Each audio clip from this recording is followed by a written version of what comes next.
I'm Lily, and I thought I knew what love and loyalty meant until a weekend at Lake Whisper turned my world upside down.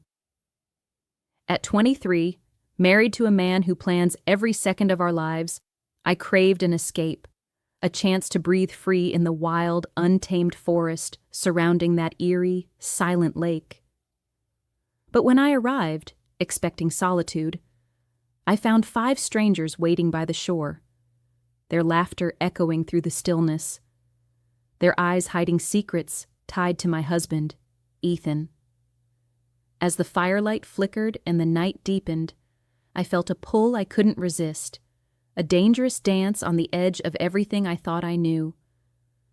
What happened next could shatter my marriage or redefine it forever. Picture this. I'm standing at the edge of a memory where the world feels like it's holding its breath, waiting for something to shatter the silence. My name's Lily, and at 23, I've already learned that life can twist in ways you never see coming. I've got Ethan, my husband of 3 years, a man of 28 whose quiet intensity could fill a room without a single word. He's the kind of person who maps out every step of our lives with a precision that's both comforting and suffocating. Every grocery list, every weekend plan, every breath we take feels like it's been calculated by him. And me? I'm just along for the ride, craving a break from the beige monotony of our suburban existence, those endless cul-de-sacs and identical houses that blur into a haze of sameness. So when the idea of camping at Lake Whisper came up, I latched onto it like a lifeline. It's a remote spot, a good 2 hours from the city, nestled deep in a fortress of pine forests that seemed to swallow sound itself. They say the lake got its name from the eerie stillness that blankets the area, a quiet so thick it feels like the world's forgotten how to speak.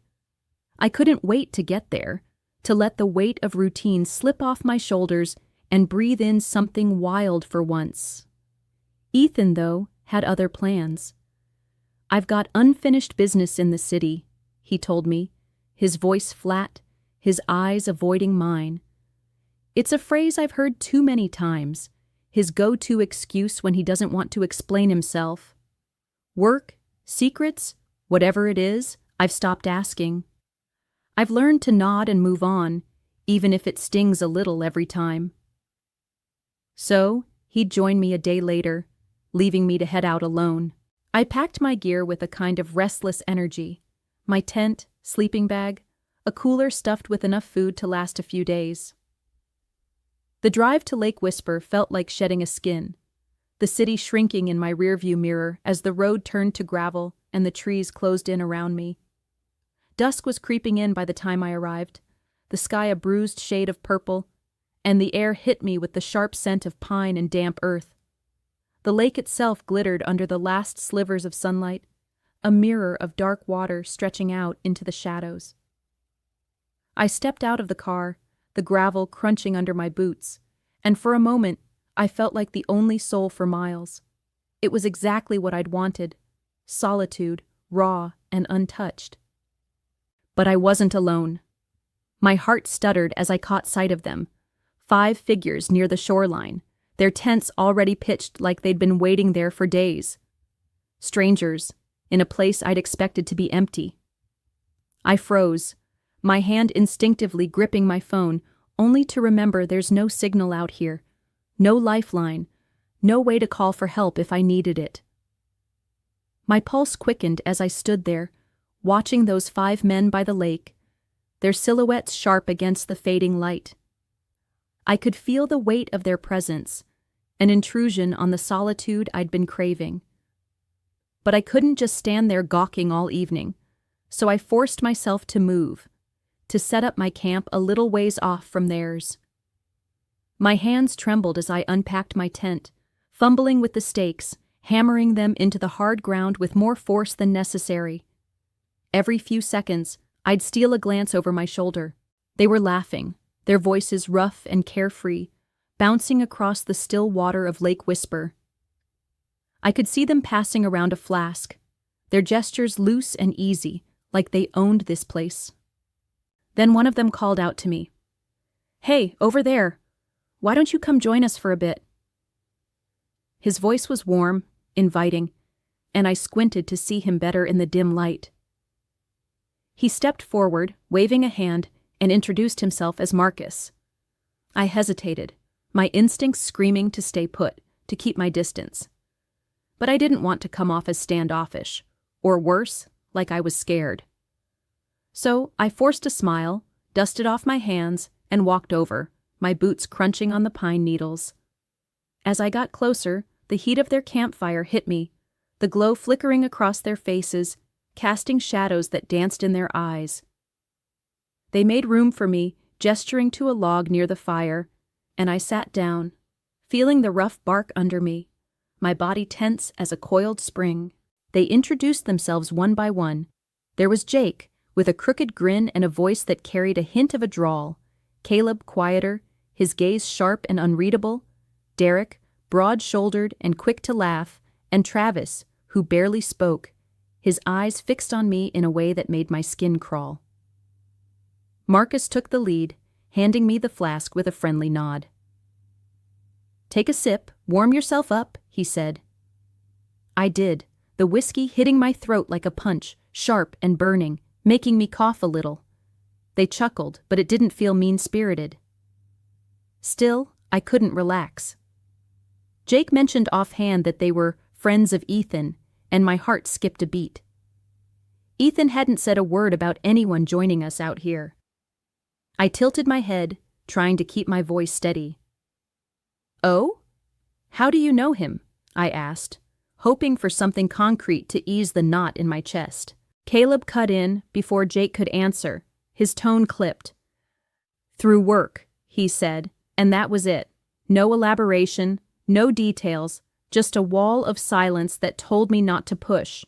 I nodded, pretending that was enough, but my mind was racing. Work? What kind of work? Ethan's job as an accountant didn't exactly scream camping. The next morning at Lake Whisper started with a deceptive calm, the kind that lulls you into thinking everything's under control. I woke up to the sound of birds cutting through the stillness, the air crisp and heavy with the scent of pine. My tent felt like a fragile shell around me, and as I unzipped it, the pale light of dawn spilled in, painting the ground in soft grays. I could hear the low murmur of voices from the men's camp nearby, a reminder that I wasn't as alone as I'd hoped to be.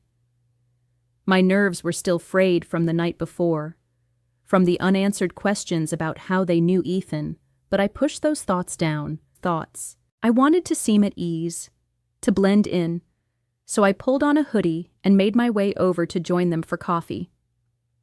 They greeted me with easy smiles, the campfire already crackling as Marcus handed me a tin mug filled with steaming black coffee. The bitterness of it jolted me awake, grounding me as I sat on a rock near the fire, clutching the mug like a lifeline. Jake was telling a story about a fishing trip gone wrong, his drawl weaving through the morning air, while the others nodded or chuckled softly. I forced a smile, sipping my coffee, trying to match their casual vibe even as my stomach churned with unease. Then Jake clapped his hands together, his grin wide. "How about a swim in the lake? Water's gotta be perfect this time of day." My heart dipped at the idea, being that exposed, that vulnerable. But I didn't want to seem like I was holding back. So I nodded, mumbling a quick, "Sure, why not?" before I could overthink it. Back at my tent, I changed into my swimsuit, the fabric feeling too thin, too revealing as I tugged it on. I wrapped a towel around myself, my steps hesitant as I walked toward the shore. The lake stretched out before me, a sheet of dark glass under the rising sun, and the men were already there, wading in, their laughter echoing across the water. I dropped my towel on the sand and stepped in, the cold biting at my ankles, then my knees, sharp enough to make me gasp. They noticed, of course, and Derek splashed me playfully, the icy droplets hitting my skin as he called out, "Come on, don't be shy." I laughed despite myself, pushing deeper into the water, the chill seeping into my bones but somehow waking me up in a way I hadn't expected. Travis swam closer at one point, his movements smooth and deliberate, and I felt the brush of his hand against my arm underwater. It wasn't accidental. I could tell by the way his eyes locked on mine for a split second before he looked away. I pulled back, a nervous laugh escaping me as I splashed at him, trying to play it off. My heart was racing, though, and not just from the cold. There was something in the air, a current I couldn't quite name, but I brushed it aside, focusing on the rhythm of my strokes as we swam. When we finally climbed out, dripping and shivering, we sprawled out on the sand near the tents to dry off. The sun was higher now, warming my skin, and I felt a strange mix of relief and lingering tension as I wrapped my towel around my shoulders. Marcus sat down beside me, the sand shifting under his weight, and his voice dropped low, almost conspiratorial. "Ethan told us you're open to new experiences." The words hit me like a punch, freezing me in place. I turned to him, my brow furrowing as I stammered, What do you mean by that?" He just smirked, a knowing edge to it, and before I could process what was happening, the others started to gather closer. Jake, Caleb, Derek, Travis, they all moved in, their expressions shifting, a mix of anticipation and something darker, something I hadn't seen before. My breath caught in my throat as the realization sank in. They'd been waiting for this moment, biding their time. I should have stood up, walked away, said no. But there was a part of me, a reckless, hidden part I didn't even recognize. As the afternoon faded into evening at Lake Whisper, a heavy quiet settled over me, wrapping around my thoughts like a fog I couldn't shake. I sat near the campfire, the flickering flames casting long shadows across the campsite, my hands busy with a knife and a pile of vegetables for dinner. Each chop felt mechanical, unsteady, my fingers trembling not from the cold, but from the weight of what had happened earlier. My mind kept circling back to those moments after Marcus's cryptic words, to the way boundaries had blurred in a rush of reckless abandon. I felt different, like I'd stepped over a line I didn't even know existed within me. There was a strange sense of freedom in it, a release from the tight grip of my usual self. But it came with a hollow ache, too. What had I done? And what would it mean for me and Ethan? I avoided looking at the men as they moved around the fire, their voices low, but carrying that same easy camaraderie from before. They acted like nothing had changed, like the air wasn't thick with unspoken things. Jake was stirring a pot of stew, the savory smell mixing with the sharp pine scent, while Derek tossed more wood onto the flames, sending sparks spiraling into the darkening sky. Caleb and Travis sat off to the side, murmuring to each other, their laughter occasional but sharp, cutting through the stillness. Marcus, though. He kept closer, his presence a quiet pressure I couldn't ignore. Every now and then, I'd catch him watching me, his expression unreadable, but heavy with something I didn't want to name. I focused on the carrots under my knife, slicing them thinner than necessary, trying to anchor myself in the mundane task while my insides churned.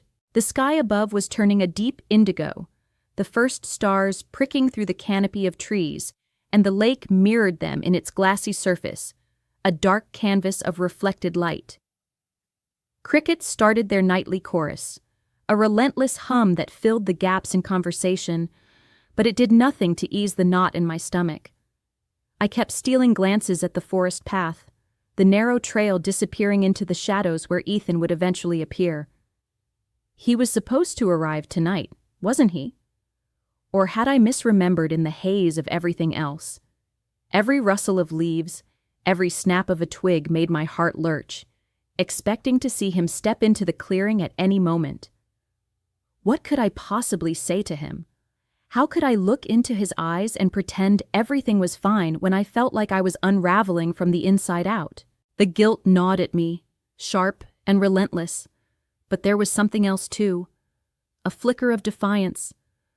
A whisper asking if I even owed him an explanation after all the secrets he'd kept from me. Marcus caught my eye again as I set the chopped vegetables aside, his gaze steady and knowing, like he could see every thought racing through my head.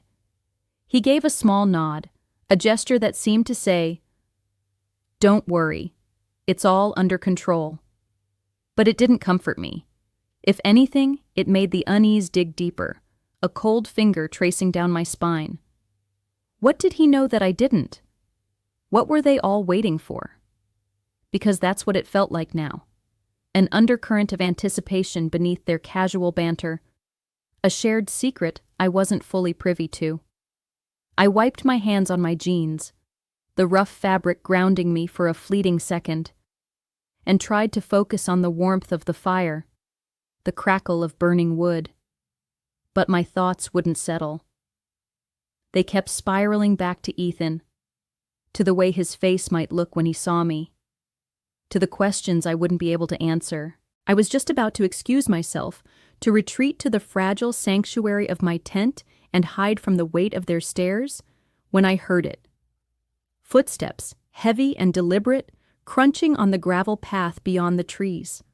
My breath caught in my throat, my body freezing mid-motion as I turned toward the sound. The men fell silent, almost instantly, their laughter dying out, their movement stilling as they too looked toward the edge of the campsite. My heart pounded so hard I thought it might crack my ribs, each beat echoing in my ears like a drum roll to some inevitable reckoning. The footsteps grew louder, closer, each crunch of gravel slicing through the tense air at Lake Whisper. I squinted into the darkness beyond the firelight, my hands clenching into fists at my sides, nails digging into my palms. Then, there he was.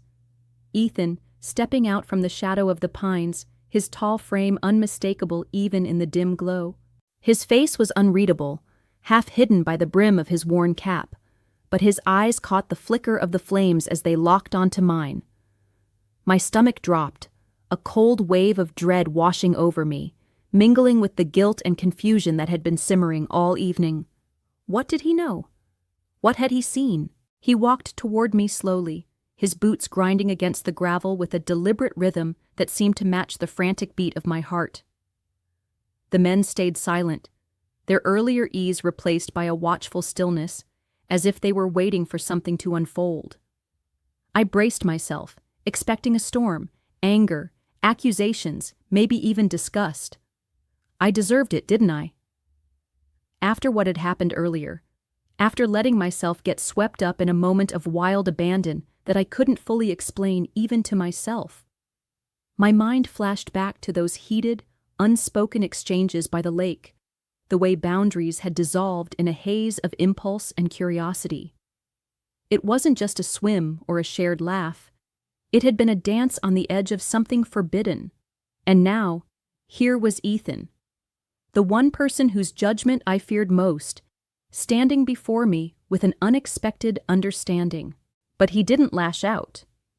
He didn't even glance at Marcus or the others, as if they were invisible to him. He stopped just inches from me, so close I could feel the warmth radiating off him, a stark contrast to the chill that had settled into my bones. His eyes searched mine, deep and piercing, like he was looking straight through to the mess of emotions I couldn't hide. My breath hitched, caught somewhere between fear and shame, a lump rising in my throat. I wanted to speak, to spill out some kind of apology or explanation, but the words wouldn't come. Then, in a voice so low it was almost swallowed by the crackle of the fire, he whispered, "I saw it all, Lily. From the hill, through the trees, the world tilted under me. My chest tightened, air rushing out of me in a sharp gasp. He'd been there? Watching? My mind raced back to those moments earlier in the day, the reckless choices, the unspoken understanding with the others by the water's edge. I'd felt so untethered, so caught up in the rush of breaking free from my own constraints, that I hadn't even considered someone might be witnessing it. Shame burned hot in my cheeks, but there was something else too. Confusion, a flicker of fear at what this meant. I opened my mouth, desperate to say something, anything, to bridge the chasm I felt opening between us. But before I could get a word out, Ethan raised a hand, a silent command to stop. His words were a mirror to my own insecurities, reflecting the silent fears I hadn't voiced. And then, to my utter shock, he leaned in. His lips pressed gently against my forehead, warm and steady against my cold, clammy skin.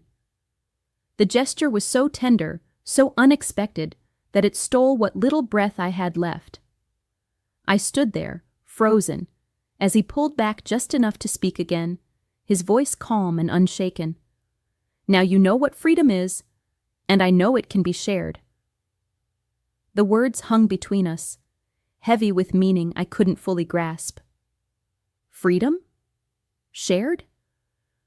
My mind reeled, spinning with questions I didn't know how to ask. Was he saying he understood? That he accepted what had happened? Or was there something more?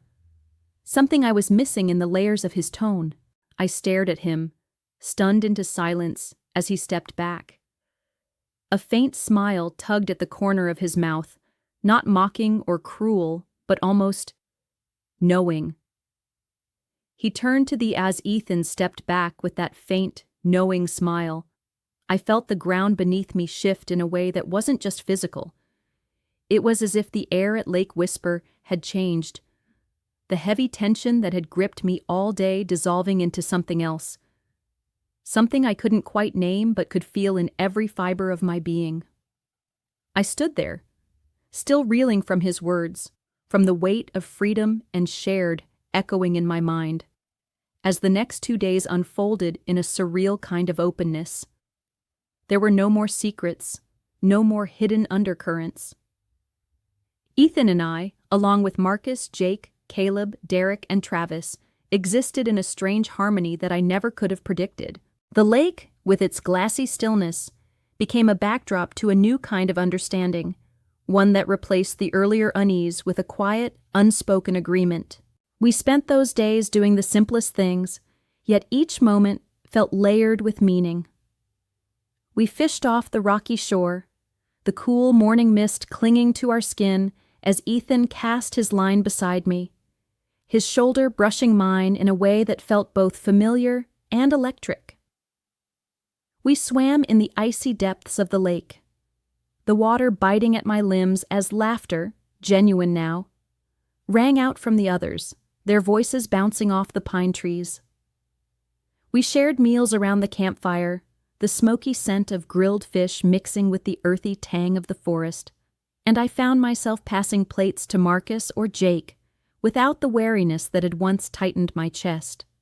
It was as if a veil had lifted, and though what had transpired earlier by the water's edge lingered in my thoughts, a moment of raw, untamed connection I danced into with abandon, it no longer carried the sting of guilt. Instead, it felt like a key had turned, unlocking something within me I hadn't known was caged. One dawn, as the sky bled soft pinks and golds over the lake, Ethan and I sat by the water, just the two of us. The world was so quiet, save for the gentle lapping of waves against the shore, that it felt like we were the only ones awake. I pulled my jacket tighter around me, the chill seeping into my bones, and looked at him, really looked at him, searching for answers in the lines of his face. We talked then, in a way we never had before, about boundaries, about desires we'd buried under years of routine and expectation. His voice was low, steady, as he admitted to cravings for something beyond the neat, controlled life we'd built. I felt my breath catch, not out of shock, but out of recognition. I'd felt it too, hadn't I? That hunger for something wild, something unscripted. And as the sun crept higher, casting golden flecks across the water, I realized our marriage wasn't just a box to fit into. It could hold space for the unconventional, for the unexpected. Later that day, Marcus found me by the shore, a handful of flat stones in his palm. "Ever skipped one of these?" he asked, his grin easy, free of the weight it had carried before. I shook my head, and he stepped closer, showing me how to angle my wrist, how to flick the stone just right so it danced across the lake's surface. His laughter, deep and unguarded, filled the air when my first attempt sank with a pathetic plop. But I kept trying, and when one finally skipped, once, twice, 3 times, I couldn't help but laugh too, the sound bubbling up from somewhere deep inside. It was a small thing, but it felt like a bridge, a connection built on something as simple as shared amusement. That night, as the fire crackled and the stars pierced the black canopy above, Travis sat near me, a beer in his hand. He'd been the quietest of the group, his gaze often unsettling in its intensity. But now, with the amber glow of the flames softening his features, he opened up. His voice was rough, halting, as he spoke of insecurities that mirrored my own, doubts about fitting in, about being enough. I listened, sipping from my own bottle, the cold liquid grounding me as his words, "www, don't forget to subscribe, like, and comment if you enjoyed this story. This will help us create more engaging stories for you."